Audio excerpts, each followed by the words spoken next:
بسم الله الرحمن الرحيم قل أعوذ برب الفلق من شر ما خلق ومن شر غاسق إذا وقب ومن شر النفاثات في العقد ومن شر حاسد إذا حسد.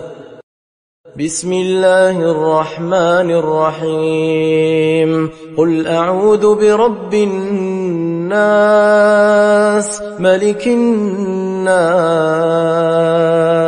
إله الناس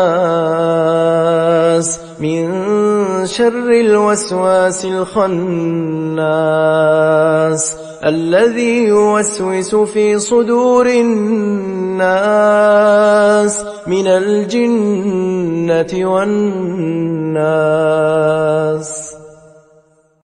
بسم الله الرحمن الرحيم قل أعوذ برب الفلق من شر ما خلق ومن شر غاسق إذا وقب ومن شر النفاثات في العقد ومن شر حاسد إذا حسد.